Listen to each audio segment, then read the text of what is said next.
Isang pinagpalang araw po sa inyo yung lahat bayang karerista, kwentuhan, balitang karera with Bossing Arriba King. Muli for today's video ay magbibigay na po tayo ng ating tips and giya para sa araw ng Biyernes. Friday Racing, June 19, 2026 bayang karerista at meron nga pong 8 karera ang naihanda ng PJC ngayon. At balancing po ang lineup bayang karerista. At magaganda po ang karera pero medyo mahirap din. Tara, let's go. Pagkwentuhan na po natin to. At bago nga po pala tayo magsimula, please subscribe, like, and share. At click nyo na din po ang notification bell para updated po tayo palagi sa ating mga bagong video.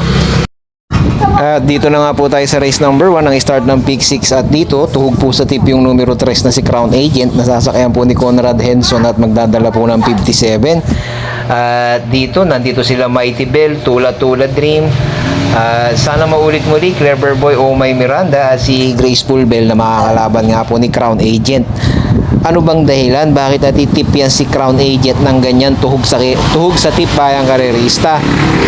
Tignan din po natin yung mga latest run ng mga makakalaban niya. Tara, let's go! Gates crash back there racing. Now cut out at the start, interfered with I Told Mama, has probably missed it 4 or 5 lengths as a consequence of that.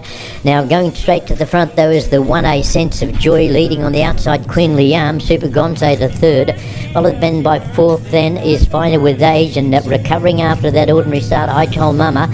5 or 6 back then Crown Agent, on the inside of Crown Agent Oh My Miranda.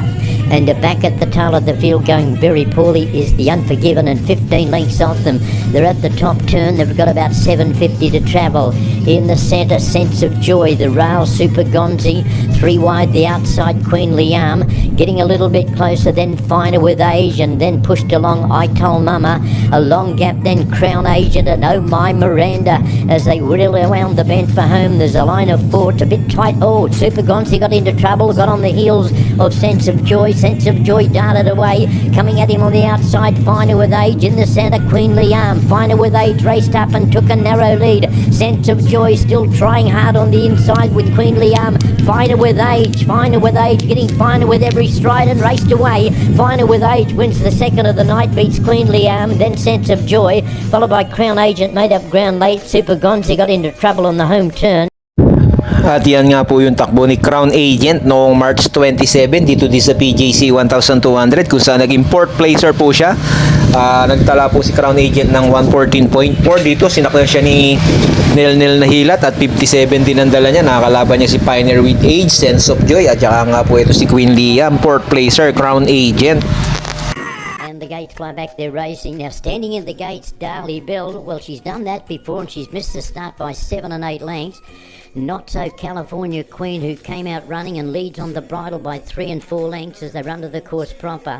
In second spot, we've got Crown Agent, just been shaded by Yana Lass and then Batang Alvarez, followed by Jai Singh, and back near the rear of the field, well, we've got Livy's Pet's a long way back, but not as far back as Darley Bill, who gave away an impossible start, and she must be 15 lengths off the lead as they run towards the 800-metre corner. And your favourite California Queen is travelling very well. In second spot, Yana Lass. In third then was Crown Agent, and getting a bit closer is Jai Singh, who's sweeping right around the field to go up and join this leader, followed by 5 lengths back. Then in fifth spot we've got Livy's Pet, and back near the tail of the field then was Darley Bell. On towards the home turn, Jai Singh is serving it up, the California Queen. They're 3 and 4 lengths in advance of Yani Lass. Crown Agent is getting a little bit closer, followed by Liv's Pet. Darley Bell has made up a lot of ground but still spots the leader. 10 in the straight. California Queen kicked away at the 150. It's all California Queen, about 4 in advance of Jai Singh. Nothing running on from the back, and the California Queen, the favourite's going to romp in first of the night in the afternoon. California Queen by 4 from Jai Singh. Third over the wire then is going to be Yani Lass. Crown Agent, followed by Darley Bell, made up a lot of ground. Then came well. At yun naman po yung takbo ni Crown Agent noong April 25 dito sa PJC 1400 po yun. At 128.8 nga po ang naitala niya sa 1-4 at dito 4th placer na naman po siya at nakakalaban nga po niya dito si California Queen Jai Singh at si Yana Lass. At si CP Henson po ang sumakay at 57 na naman po ang dala. Palaging 57 ang dala ni Crown Agent. At ito naman po yung takbo ni Mighty Bell, kung saan pumangpito po siya dito kay Kangkaluking noong May 20 sa 1,200 sa PJC. Nagtala ng 115.2 dito si Mighty Bell na makakalaban niya ngayon sa race 1. At noong June 3, tumakbo uli si Mighty Bell. Nakalaban naman niya bayang karerista si Yani Yanalas Imagination at Looking Cool. Pangapat po si Mighty Bell, 115.6 po sa 1,200 naman ang naitala niya last June 3. At noong June 3, tumakbo din po sila Clever Boy Sana Maulit Muli at si Omay Miranda, kung saan nanalo nga po dito si Supreme. Makakalaban din nila yan, si Clever Boy Sana Maulit Muli at si Omay Miranda sa race 1. So dito po sa race number 1, dahil nga po si Crown Agent ang mayroong pinakamagandang naitala, 114.4, yan na rin po ang first choice ko, numero 3 Crown Agent. At kung kuhanin ko po second choice, itong numero 1 na si Mighty Bell, na sa tingin ko din po ay may tsamba din dito sa race number 1 na siyang makakalaban ni Crown Agent. At bayang karerista, kung masisilat po yung numero 3 at numero 1, tingin ko po ang pwedeng sumilat sa kanya, sa kanilang dalawa, kung sakaling hindi maganda takbuhin ng 3 at ng 1, yung numero 4 ba to? Oo, numero 4, si Sana Maulit Muli. Ito po kasi si Sana Maulit Muli, nakita ko po ito nung nakaraan, parang medyo maganda na po ay kinilos na ito. At tingin ko po pagka inilaban ngayon dito sa race 1, isa din po sa may tsamba yan, bayang karerista. So sa mga gustong magsolo, pwede pong panalo yan si Crown Agent. At sa gustong magdalawa, isama nyo po yung 1. At sa gusto ng dihado, bayang karerista, maganda, numero 4, Sana Maulit Muli. Good luck po dito sa race number 1. At dito na po tayo sa race number 2, na start nga po ng winner take all, at isang napakagandang laban po ito. At ito, 3-year-old maiden race na naman to. Nandito po nagbabalik yung numero 1 na si Native Public, at itong numero 2 na si Justice Please. At ito naman po si Make Wave Dig Deep, magaganda rin ang mga kinikilos na ito. At si Berry Bear, bayang karerista, maraming mga bagong kabayo dito. At tignan po natin yung mga latest run nito para po may idea tayo kung sino po ang mga pan-trifecta quartet natin. Tara, let's go! And the Satellite Sky Story that came out awfully after all that. Beginning very quickly, Little Bitty Boy, but headed off immediately by Native Public, who strides straight to the front. Little Bitty Boy in second spot, and about 5 lengths back to Sky Story at the tail of the field. 1,000 metres out, and Native Public strides away. Native Public about 4 in advance. In second spot, Little Bitty Boy, and in third, Sky Story, as they run towards that top turn, 750 metres out. And they'll start the circle as I speak. It's Native Public, 2 in advance, Little Bitty Boy creeping closer, and even Sky Story starting to tack on and pay a bit of attention as they roll down the side. They've got 600 metres left to travel. Native Public, 2 in advance, Little Bitty Boy. In third spot then Sky Story, as the 3 of these runners roll up towards the home turn. Native Public under a nice tight hole leads narrowly from Little Bitty Boy, and Sky Story is coming between runners, so neither of the 3 really asked to do a great lot in this trial. They're all on the bridle and having a very easy time as they roll down by the 100 metres. The inside Native Public, Sky Story works home well after all the problems, and Little Bitty Boy, but down to the wire it's going to be Native Public from Sky Story and Little Bitty Boy. At yan nga po ang barrier trial ni Native Public. Nagbabalik nung nakaraan June 6 lang yan sa PJC. Nagtala ng 115.6 sa 1-2 at tinalo si Sky Story at si Little Bitty Boy. And they're off and they're running. They're left in a good line. Coming up very quickly, Club Havana shows good speed, but scooting up on the inside, Kankaloo Queen in the red jacket. And the newcomer Justice Please takes up the running, so it's Justice Please. The Australian bred galloper taking up the running from Kankaloo Queen on the inside. Back in third is Beltuna. Outside of Beltuna, the USA import Goth, a length and a half back Master Bell. And at the tail of the field is Club Havana, already 12 lengths off them as they sail towards that top turn around 750 metres out. Kankaloo Queen went through on the inside of Justice Please, and Kankaloo Queen leads by 4 lengths. Justice Please is second. Third is then Beltuna, followed by Creeping Closer, Goth and Master Bill. And you can forget about Club Havana, who's an absolute mile back. Kankaloo Queen went further ahead as they round the bend for home. Kankaloo Queen is about 8 in advance. In second spot, Justice Please. given a pretty easy time. Likewise, Master Bell and also Bell Tuner, and it's all Kankaloo Queen, given a good hard hit out in the trial. Then Kankaloo Queen win the trial by probably 10. Justice Please or Bell Tuner the outside, probably Bell Tuner second, Justice Please third. Club Havana made up a lot of ground late, then At iyan naman po ang barrier trial ni Justice Please na anak ni Justify kay Pleasurable noong June 5. 115.2 at tercero kay Kankaloo Queen at Bell Tuna. At nakita nyo po si King Flores, uuga-uga lang po yung ulo. Justice Please.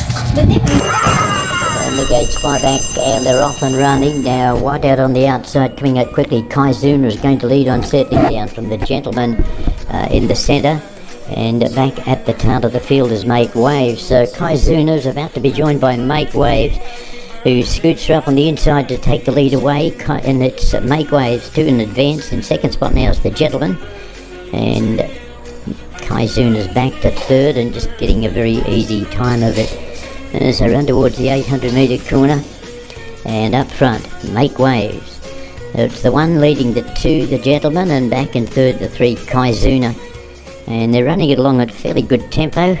And the clear leader is Make Waves. He extends that lead as he comes towards the home turn. He's cut away by 4 and 5 lengths from the gentleman in second spot. There's another 6 lengths back then to Kaizuna, back in third spot. So around the bend for home. And this horse, Make Waves, he's been given a good solid trial here by DL Caminero Jr. So he's really served it up to him over the final 150 and given a good shake up there by the rider Caminero Jr. And he races away. He's going to win the trial probably by the best part of 10 lengths here. A big win to Make Waves. Second is the gentleman and about 7. At yan naman po ang nobaturan ni Make Waves. Last June 6 at malayo na nalo to. Nagtala ng 116.6. Make Waves. Off and racing. Excel to the other path, going straight for the leader. Then right behind in second is Mighty Bell. 2 lengths behind in third is Dig Dip, followed over by Graceful Bell. Last of all is Ashes to Ashes. The lead is taken over now by Mighty Bell and scraping the paint, grabbing the lead now. Stronger is Dig Dip. It's Dig Dip, the leader by 3 lengths now over Mighty Bell. Another 3 lengths for the back. In third position is Graceful Bell, followed over by Ashes to Ashes. And last of all now is Excel. Around the fourth turn, Dig Dip. Dig Dip and taking a 3 lengths lead, coming stronger 1 second on the outside and reclaim the lead now is Mighty Bell to grab the leader. It's now Mighty Bell by about a length and a half now. Drops back in second is Dig Dip. Still in third is Graceful Bell. Excel down on the inside is Ashes to Ashes. Down the stretch they come. It's Mighty Bell trying to camp back 1 second down on the inside is Dig Dip. Dig Dip still digging in down on the inside over Mighty Bell. Mighty Bell, Dig Dip batting out in front position. Dig Dip, Mighty Bell come down to the line together. And here's the wire. It's going to be close between Dig Dip and Mighty Bell, followed by Graceful Bell, Excel. At yun nga, yung nobaturan ni Dig Dip last April 24 po, bayang karerista, 1,200 sa PJC. At dikit nga po sila nagkatalo doon ni Mighty Bell. 1.16 po ang naitala niyan. Dig Dip, couple entry ni Make Waves. At ito naman po ang huling takbo ni I Told Mama nung nakaraan June 6 lang, kung saan tinalo nga po siya ni Someone Judoka sa 1,300, 121.2, isang matuling kabayo. I Told Mama. June 10, tumakbo si Berry Bear na outstanding na naman, palagi na outstanding, at muli na namang itong natalo kay Angels Empire naman sa pagkakataon na yun, at nagtala ng 114.8. Berry Bear, makakalaban din nila sa race 2. So dito po sa race number 2, bayang karerista, yan po magsisibenta sigurado yan, yung numero 1, numero 2, numero 3, numero 4 at numero 5. Pero ako dito ako lalagay syempre sa anak ni Justify kay Pleasurable na uuga-uga lang yung ulo nung nakaraan. Numero 2, Justice Please. At sa totoo lang, gusto ko nga sana suluhin to, pero bagong takbo pa nga lang Bayang Karerista. Pero sa nakikita ko, mukhang mabuting kabayo tong numero 2 na to. Justice Please, first choice ko yan.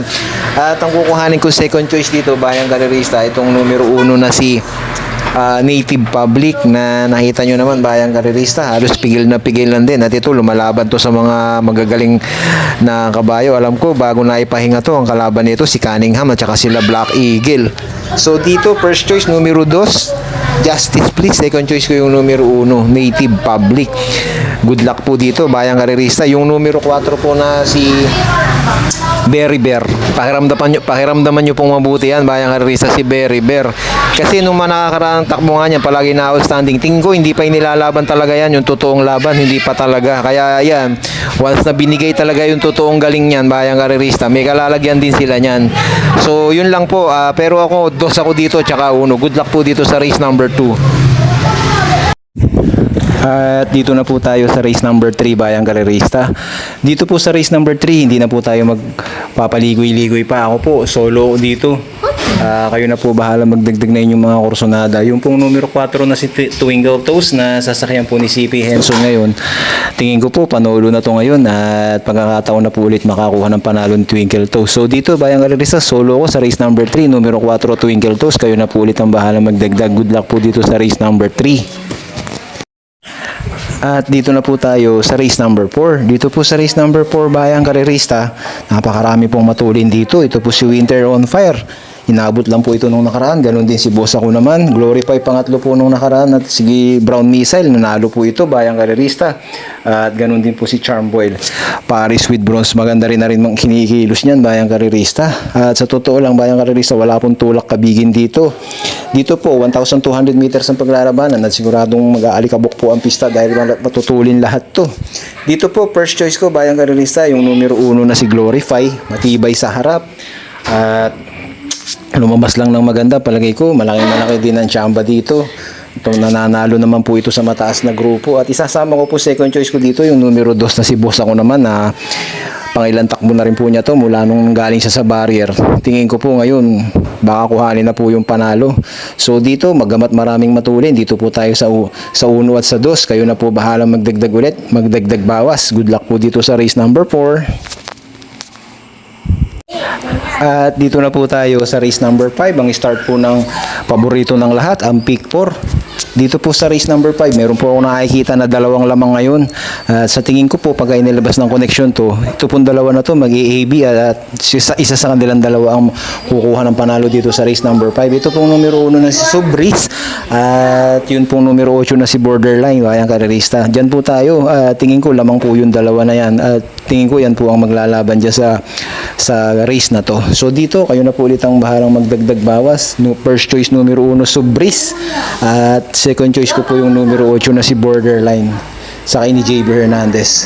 Good luck po dito sa race number 5. At dito na po tayo sa race number 6. Marami na naman pong matulin at tuhog po sa tip yung numero 3 na si Simply JC at kasama yung isa, mayroong numero 4 na isa, Amor Mi Amor. Matutulin lang kasi ito at 1,200 meters nga po ang distansya ngayon, kaya ito po ang napipisil ng mga tipster ngayon. At ito naman po si Queen Ella, galing po ito sa panalo Bayang Karerista. Hindi rin natin ito basta-basta pwedeng iwanan. Dito po sa laban na to Bayang Karerista, first choice ko na rin po yung numero 3 na si Simply Jessie. Pero ang kukuhanin ko po second choice, itong medyo naiwanan nung nakaraan. Ito dito makalabas lang ng maganda to. Maganda numero ngayon, numero 8 Diamond Heart. Kahit si CA Reyes kayang-kayang ipanalo to. So dito Bayang Karerista, hindi na rin po tayo magmamarami.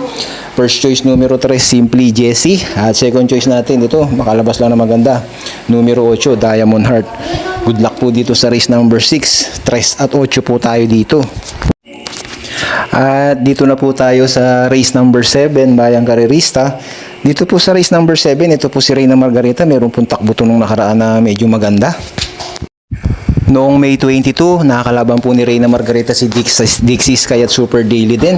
Pumangatlo po siya dito din sa PJC 1,200 at nagtala po ng 114.4 ito si Reyna Margareta at 1 length 2 length lang naman po ang diferensya nila kay Super Daily din at Dixie Sky. Sigurado nakakondisyon ngayon to yung numero yung Reyna Margareta na to. Pero dito po sa race number 7, Bayang Karerista, isang anybody's race po ito at 17 to 41 split po ito at halo-halo na rin po dito Bayang Karerista. Ako po first choice ko dito itong si Seychelles sa kay ni Jim Siego, numero 6, tingin ko pinadihado sa hinete. At kukunin ko nga po second choice yung numero 8 na si Reyna Margareta, na maganda po ang kinilos ng mga nakaraang laban Bayang Karerista. So dito hindi na ako magmamarami para mapili nyo po yung mga kursonada ninyo. Tingin ko itong numero 6 ni si Seychelles, bigyan lang ng importansya ng koneksyon, kayang-kayang manalo dito sa grupo na to. First choice ko yan, numero 6 Seychelles, at second choice ko nga po yung numero 8 Reyna Margareta. Good luck po dito sa race number 7.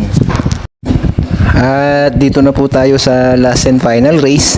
Dito po sa last and final race, tingin ko ang mauuna dito at pagka napabayaan yung numero 5 na si Glenda's Magic na nag-barrier po nung nakaraan at talagang napakatulin. Inunahan pa si Speedrunner at sila Crusading na ito at nagtala po ng 1.16 sa kanyang barrier trial sa 1,200. First choice ko po yan, yung numero 5. Pag nakatipid po ito ng hinete, palagay ko unang tatawid to, numero 5 Glenda's Magic. Magaling po yan pagkagaling sa bakasyon. At ang kukuhanin ko po second choice dito, yung numero 4 Dihado, Manila Sound at Little Annie. Ayoko dito sa mga llamado dito, Bayang Karerista, kayo na po ang bahala magdagdag dito sa mga llamado dito. First choice numero 5 Glenda's Magic at second choice ko yung numero 4 Little Annie at Manila Sound. So dito maraming salamat po sa inyong lahat Bayang Karerista ha. Sa huli alam nyo na, kayo pa rin po ang masusunod at good luck po sa araw ng Friday. Maraming salamat po.